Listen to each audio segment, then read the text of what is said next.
मानवा का स्टार्ट होता है हमें एक ऑटन 2017 को दिखाते हुए। एक आदमी एक औरत के सामने खड़ा होता है। वो औरत उससे कहती है, यानमू यानमू, शी वैन को बाहर निकालो, मेरा भाई एक कार खरीदना चाहता है।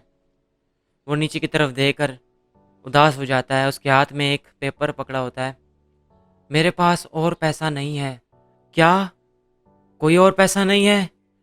इस महीने की तुम्हारी सैलरी किधर गई? फैंग यू कहती है, क्या मैंने तुमसे नहीं कहा था कि अपनी वो जो बूढ़े चीजें हैं उनकी पेंशन लगवा दो? वो फिर उसको थप्पड़ मार देती है। फिर फैंग यू कहती है, रबिश, कचरा, कहाँ है तुम्हारा पैसा? तुमने कहाँ छुपा कर रखा है? इसे बाहर निकालो। वैन मुंह कहता है, पैसा? फिर भी ये बात पैसे की थी ना। वो गिलास उठाती है और उसके सिर पर पानी फेंक देती है। गिलास नीचे गिरकर टूट जाता है। फिर फैंग यू कहती है, तुम एक लूजर हो और तुम्हारा अभी भी फेस है स्माइल करने का। वैनमू कहता है, मैं एक कचरा हूँ, मेरे पास पैसा भी नहीं है। फिर वैनमू कहता है, तुम्हारे पेरेंट्स ने एक कार खरीदी और एक घर जो तुम्हारी भाई की शादी के लिए था। क्या ये मेरा पैसा नहीं था? अगर मैं महीने के 100 मिलियन भी कमाऊं तो वो भी तुम्हारी फैमिली के लिए पूरा नहीं पड़ते। फैंग यू कहती है, तुम किस तरह 100 मिलियन डॉलर्स कमा सकते हो एक मंथ में? क्या फैंग फैमिली तुम्हारी नहीं है? यनमू, तुम इतने भी कोल्ड ब्लडेड ना बनो। क्या तुम हमारी फैमिली के बारे में कुछ नहीं सोचते? वैनमू कहता है, फैमिली? भाड़ में जाए तुम्हारी फैमिली, मैं तुम्हारी फैमिली का बहुत सह चुका हूँ। फैंग यू कहती है, अच्छा बहुत सह चुके, जाओ जाकर मर जाओ, 100 बार मरो। वैनमू कहता है, अच्छा तुम्हें ऐसा लगता है कि मैं मर नहीं सकता? फैंग यू कहती है, रियली? अगर तुम मरना चाहते हो यैनमू तो रुको, मुझे जरा एक्सीडेंट इंश्योरेंस बाय करने दो तुम्हारे मरने से पहले, जिससे तुम किसी काम तो आ जाओगे। यैनमू कहता है, अच्छा बहुत अच्छा। फैंग यू, तुम बहुत ज्यादा कठोर हो। वो भागते भागते खिड़की से कूद जाता है। वो नीचे जा रहा होता है, नीचे जा रहा होता है। वो कहता है, क्या ये मेरी जिंदगी है? वो फैंग फैमिली के सामने नीचे घुटनों पर बैठा होता है। यैनमू, तुम अचानक से झुक क्यों रहे हो? एक लड़का होता है पीले बालों वाला, ये कहता है, ये तो इनकी फैमिली की परंपरा है दूसरों के सामने झुकने की। यैनमू एकदम से हैरान हो जाता है, कहता है, क्या मैं अभी भी जिंदा हूँ? फैंग यू की मॉम कहती है, क्या तुम जिंदा हो या मर चुके हो? पागल बनने की एक्टिंग मत करो। यैनमू कहता है, मॉम? वो कहती है, तुम्हारी मॉम कौन है? 40,000 और ब्राइट प्राइस में डालो तो फिर तुम क्वालिफाई हो जाओगे मुझे मॉम कहने के लिए। यैनमू कहता है, क्या आपने कहा ब्राइट प्राइस? फिर उसे ये एहसास होता है, ये तो मैं 8 साल पहले आ चुका हूँ, जब मैं फैंग यू को प्रपोज कर रहा था। फैंग यू की मॉम कहती है, ऐड करो 4 लाख, तुम इसके बारे में सोच रहे हो? फैंग यू कहता है, वैंग कहता है, मैंने इसके बारे में बहुत सोचा। मेरी पिछली जिंदगी में मैं खून चूसने वाली फैमिली के हाथों लग गया था, मगर इस बार नहीं। वैन कहता है, एग्री? फैंग यू की मॉम कहती है, क्या तुम एग्री हो? वैन कहता है, एग्री माई एस। ये सब मैं दोबारा कर सकता हूँ तो मैं इसे फिर रिपीट नहीं करूंगा। तुम किस बारे में बात कर रहे हो? तुम छोटे बच्चे, मेरी बेटी $1 मिलियन की जितनी कीमती नहीं है। फैंग यू उसकी तरफ देखने लग पड़ती है। वैंग कहता है, मैंने कहा, क्या तुम्हारे कान में कोई मसला तो नहीं, या तुम्हारे दिमाग में? ये ब्राइट प्राइस क्या, मैं तो एक फूटी कौड़ी भी नहीं दूंगा। यैनमू कहता है, मेरे बारे में क्या? 1 मिलियन?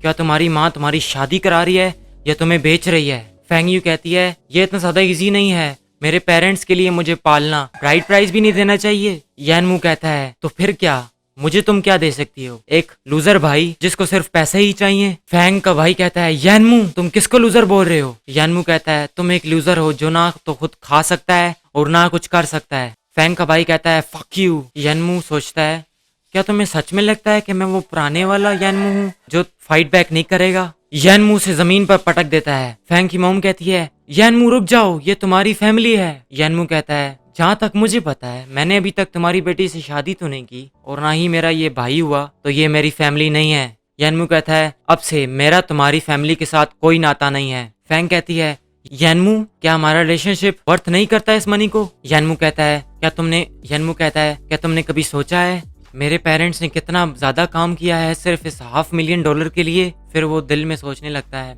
मेरी पिछली जिंदगी में इस ब्राइट प्राइस को भरने के लिए मेरे फादर के पास कोई चॉइस नहीं थी मगर एक लॉटरी टिकट खरीदने के लिए, जिससे वो सोच रहे थे कि वो $500,000 जीत जाएंगे, मगर वो ऐसा नहीं हो पाया। यैनमू वहां से जाते हुए कहता है, तुम्हें तो सिर्फ एक कैश काऊ चाहिए, मैं नहीं।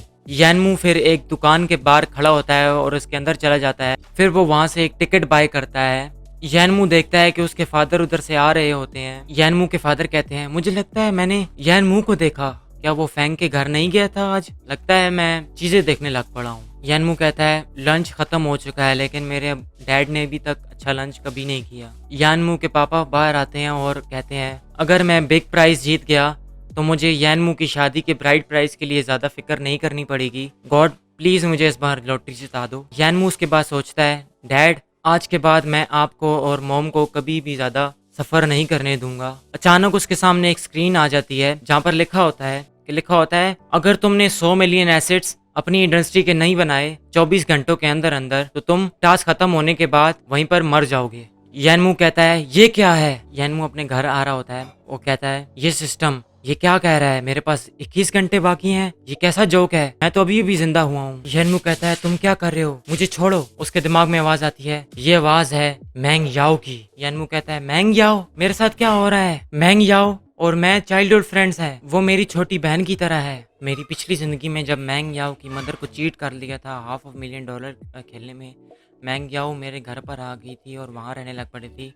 मैं फैंग के घर में जब था मैंने उसकी कोई भी कॉल या मैसेज रिसीव नहीं। बाद में पता चला कि वो अपने लोन वापस नहीं कर पाए और मरने पर मजबूर कर दिए क्या उन लोगों को। इस लाइफ में मुझे उसे प्रोटेक्ट करना ही होगा। क्या तुम चीखना चाहती हो? क्या तुम देखना चाहती हो कि तुम्हें कौन बचाएगा? यो तुम किसको कॉल करना चाहती हो? यानमू को। यानमू पीले बालों वाले लड़के को पंच करता है और कहता है उसे जाने दो। फिर यानमू कहता है मैंग याओ क्या तुम ठीक हो? मैंग याओ कहती है ब्रदर यानमू। पीले बालों वाला लड़का कहता है तुम्हारी हिम्मत कैसे हुई मुझे मारने की?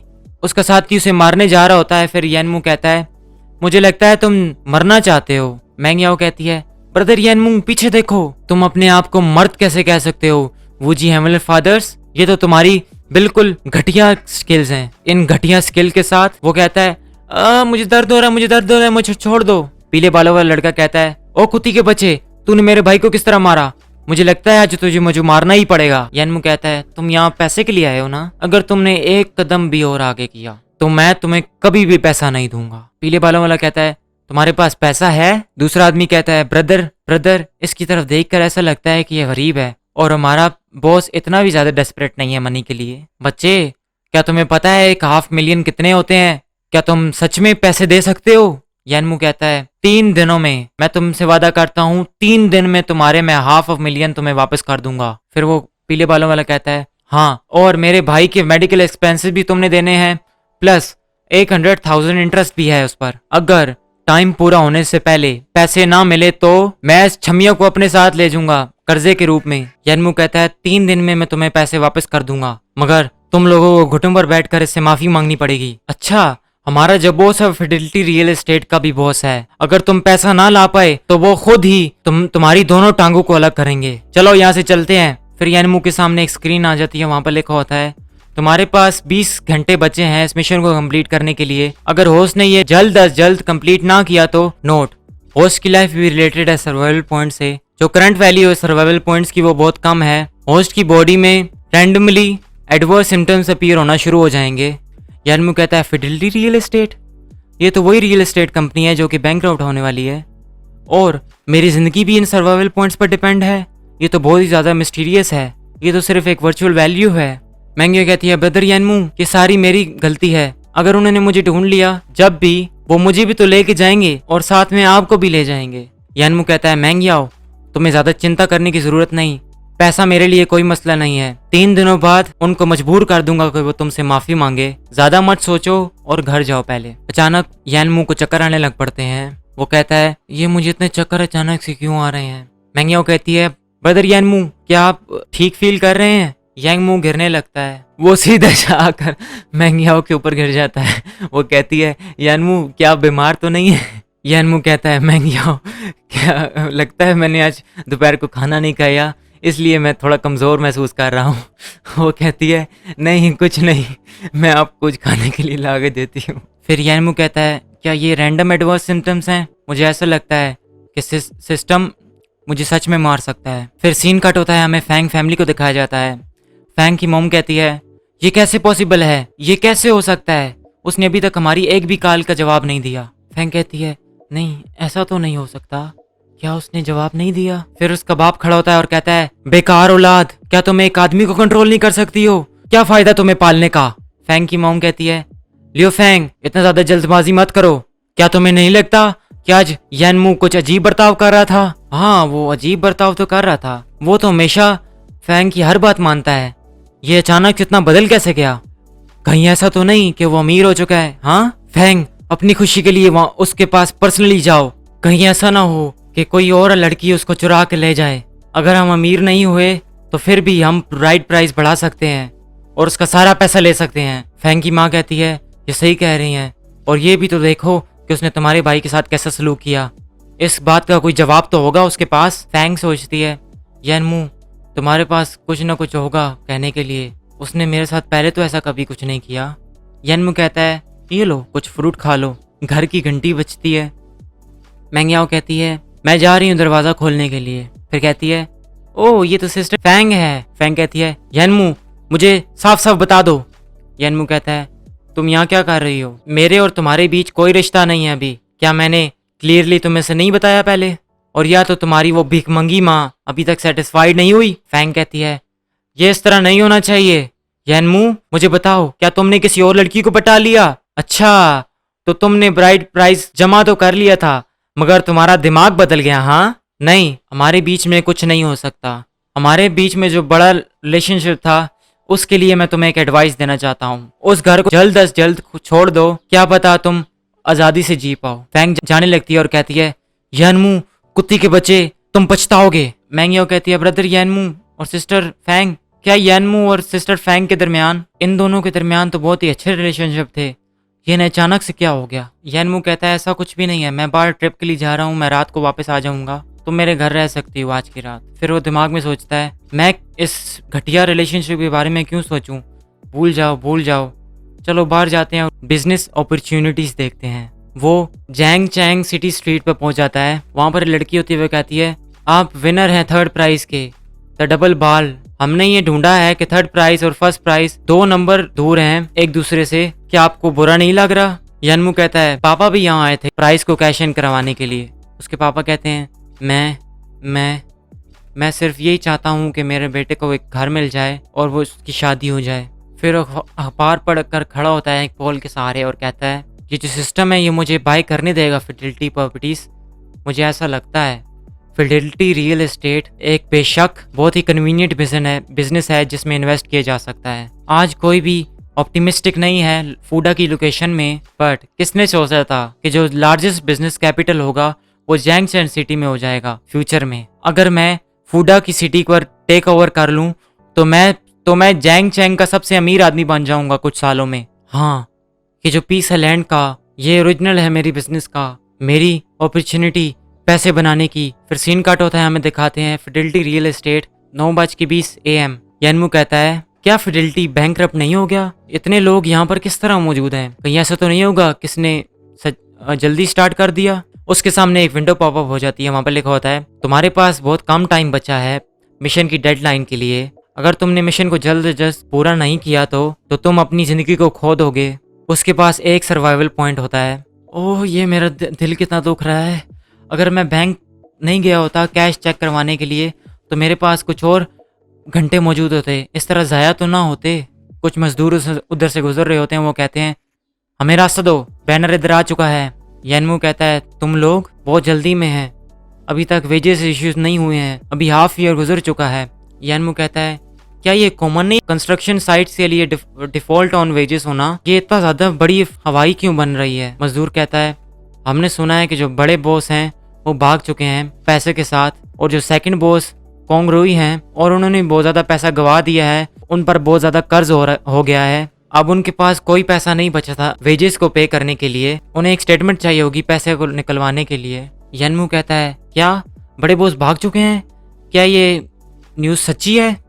ये न्यूज़ कंपनी के अंदर से आई है और कोंगरोई आ रहे हैं आज इसको ब्लॉक करने के लिए। यनमू वहां से जाने लगता है और कहता है थैंक यू अंकल। यनमू कहता है अभी भी मेरे पास आधा घंटा मौजूद है, मेरे पास अभी भी चांस मौजूद है, मैं फिर से जी पाऊंगा, मुझे नहीं मरना है इतना जल्दी, मैं जीना चाहता हूँ। सब लोग उसकी कार के आजू बाजू खड़े होते हैं और वो कहते हैं किंग रूई हमारे पैसे हमें वापस कर दो, हमें पे करो, क्या तुम एक इंसान नहीं हो? हम मजदूरों को पैसे दो। कार के अंदर किंग रूई का बॉडी गार्ड बैठा होता है, वो कहता है ये कुत्ते भौंक रहे हैं, अपनी जिंदगी के लिए कितने डेस्परेट हैं ये लोग, उसके साथ बैठा होता है किंग रुई, ओनर ऑफ रियल एस्टेट।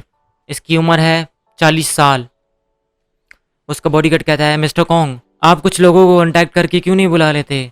ये भीख मंगे, आप इनको कुछ सबक सिखाएं। मिस्टर कॉन्ग कहता है, क्या ज़रूरत है हमें? कुछ 100 को मारेंगे तो फिर से 100 लोग आ जाएंगे हमसे लड़ाई करने के लिए। हमें फिर रिस्पॉन्सिबिलिटी लेनी पड़ेगी उनकी डेथ्स और इंजरीज के लिए। यनमू आकर उनकी खिड़की खटकाता है। बॉडीगार्ड कहता है, डैम, ये क्या है? यनमू के सामने स्क्रीन आती है, तुम्हारे पास 25 मिनट बच चुके हैं। कॉन्ग का बॉडीगार्ड कहता है, ओए तुझे किसने अंदर आने दिया? यहाँ से निकल कुत्ती के बच्चे। यनमू कहता है, मिस्टर कॉन्ग, मेरा नाम यनमू है, मेरा आपके साथ एक काम है। फिर उसका बॉडीगार्ड कहता है, क्या तुमने सुना नहीं? मैंने क्या कहा? यहाँ से निकल जाओ। अगर तुम यहाँ से ना निकले तो फिर तुम रिस्पॉन्सिबल होगे तुम्हारे साथ जो होगा। यनमू कहता है, जो मैं भी कहने वाला हूँ वो ये बताएगा कि मिस्टर कॉन्ग अपनी पूरी जिंदगी जेल में गुजारेगा या नहीं। क्या तुम श्योर हो कि मैं यहाँ से चला जाऊँ? कॉन्ग का बॉडीगार्ड कहता है, बास्टर्ड, तुम भी बाहर वाले लोगों की तरह हो, पैसे की भीख मांगने आए हो। मिस्टर कॉन्ग कहता है, मैंने खुद एक तरीका ढूंढ लिया है जिससे मैं वेजेस मुझे देखने नहीं पड़ेगा। मुझे पता है मैं किस तरह पैसे बना सकता हूँ। तुम मुझे फोर्स नहीं कर सकते कुछ भी करने के लिए। यनमू कहता है, मिस्टर कॉन्ग, आपने गलत समझ लिया। मैं यहाँ पर आया हूँ आपको पैसा देने के लिए। मिस्टर कॉन्ग कहता है, इसका क्या मतलब है? यनमू कहता है, इसका ये मतलब है कि मैं आपकी मदद करूँगा फाइनेंशियल लॉसेस के लिए, including the outstanding wages, but मैं खरीदने वाला हूँ फिडेलिटी प्रॉपर्टीज और मैं यहाँ का ओनर हो जाऊँगा। कॉन्ग कहता है, यंग मैन, क्या तुम्हें पता है कि और जो वेजेस हैं माइग्रेंट वर्कर्स के, ये भी तुम्हारे लिए तो बहुत बड़ा ही नंबर होना चाहिए। हाँ? यनमू कहता है, यार मेरे पास इतना टाइम नहीं है तुम्हारे साथ बिताने के लिए, एक नंबर बोलो जल्दी से। उसके सामने विंडो पॉपअप होती है, वहाँ पे लिखा होता है 10 मिनट्स बचे हैं। मिस्टर कॉन्ग कहता है, 50 मिलियन के बगैर फिडेलिटी रियल एस्टेट में घुसने की कोशिश भी ना करना। यनमू कहता है, सिर्फ 50 मिलियन, ये अच्छा है। मिस्टर कॉन्ग चीख कर कहता है, ओ बच्चे, एक बच्चा जिसने अभी तक अपने बाल भी नहीं बढ़ाए वो मेरे साथ यहाँ बोलने की हिम्मत कर रहा है। ली बाओ, इसको बाहर निकालो। उसका बॉडीगार्ड कहता है, किड, क्या तुम्हारे साथ कुछ गलत चल रहा है? तुम यहाँ मुश्किल खेलने की कोशिश क्यों कर रहे हो? ये एक प्लेइंग हाउस नहीं है। यनमू से एल्बो मारता है उसकी गर्दन पर, उसकी छाती पर। मिस्टर कॉन्ग कहता है, जरा देखो तो इस बच्चे की तरफ, ये तो ना एक प्रैक्टिशनर लग रहा है और ना ही एक रिच मैन। ये किस तरह इस ली बाओ को पकड़ के रखा है इसने? फिर वो कहता है, रुको। फिर कहता है, जवान इंसान, मैं किंग रुई ज़्यादा पैसा नहीं दे सकता सिविलियन वर्कर्स को, मगर मेरे पास टाइम नहीं है तुम्हारे साथ मजाक करने का। अगर तुमने मेरा मजाक उड़ाया तो मुझसे सही एक्सपेक्ट मत करना। यनमू कहता है, डोंट वरी, मैं इस ज़मीन को खरीद लूँगा 50 मिलियन में। हाँ, मैं तो अभी भी तुम्हें पे कर सकता हूँ। ये भी खबर है कि किंग रुई के हाथ में बहुत सारे पीसेस हैं इस लैंड के, इस एरिया में ना। अब मैंने ये सारे एक्वायर कर लिए हैं, फ्यूचर में ये डबल होने वाले हैं पैसे। फिर कहता है, मैं ये सब खरीदूंगा तुम्हारे नाम पर। किंग कहता है, क्या यंग मैन, तुम यहाँ किसी को बेवकूफ़ तो नहीं बना रहे? हाँ, अगर मेरे पास इतनी इम्पल्स होती, मैं ये सारे लैंड की पीसेस गवा ना चुका होता मेरे हाथों से। अगर ये सब सच्ची में बाय कर सकता है तो मुझे इसकी सख्त सख्त ज़रूरत है। यनमू कहता है, मिस्टर कॉन्ग, क्या आपको ये लगता है कि मैं मजाक कर रहा हूँ? ज़्यादा मत बोलो और चलो एक प्राइस बनाओ। 5 मिनट का काउंटडाउन शुरू होने वाला है। मिस्टर कॉन्ग कहता है, क्या तुम सीरियस हो? फिर उसका बॉडीगार्ड सोचता है, ये बच्चा पागल है जिसको ये भी नहीं पता कि ये जो लैंड की पीसेस हैं इनके प्राइसेस बहुत नीचे गिर चुके हैं, मगर ये इनको हाई प्राइस में खरीदना चाहता है। क्या इसका दिल इतना कम है? फिर विंडो स्क्रीन पॉपअप होती है। जो रिमेनिंग टाइम है वो बच चुका है 3 मिनट का। यनमू कहता है, ओ मिस्टर कॉन्ग, क्या आपने अभी तक कुछ भी नहीं सोचा इसके बारे में? अरे भाड़ में जाइए मौत इस जगह पर। कॉन्ग रुई का बहुत कर्जा है उस पर। मैं ज्यादा इंतजार नहीं कर सकता फिडेलिटी के लिए, मुझे जीतना ही होगा। कॉन्ग रुई कहता है, 20 मिलियन। अगर तुम मुझे 20 मिलियन दे सकते हो तो मैं अभी ट्रांसफर कर दूंगा इस पीस ऑफ लैंड को तुम्हारे पर। यनमू कहता है, यार मैं सुन क्यों नहीं पा रहा इसकी बातें? मैं सुन भी नहीं पा रहा, मेरी हियरिंग चली गई। यनमू कहता है, हाँ मैं जल्दी इस प्रोसीजर को ख़त्म करते हैं। फिर दिमाग में सोचने लगता है, इसके मुंह की शेप के हिसाब से जो जेस्चर हैं इसके, ऐसा लगता है ये कह रहा है 20 मिलियन। फिर कॉन्ग कहता है, ली भाओ जल्दी प्रोसीजर कंप्लीट करो मिस्टर यन के साथ। फिर काउंटडाउन शुरू होती है, 10, 9। फिर यनमू कहता है, मेरा विजन जाने लगा है। मैं कोशिश करता हूँ मैं जल्दी से ये कंप्लीट कर लूँ। 8 7 6 5 4 ट्रांजिशन सक्सेसफुल हो जाती है। 3 यन्मू सोचता है सिस्टम ने मुझे अभी तक ये कोई मैसेज नहीं किया। मैंने तो ये टाइम में कंप्लीट कर लिया ये वाला टास्क। मुझे ऐसा क्यों लग रहा है मेरी सारी एनर्जी डिसअपेयर हो रही है। मेरी ज़िंदगी तो अभी शुरू हुई है, मैं यहाँ पर नहीं मर सकता।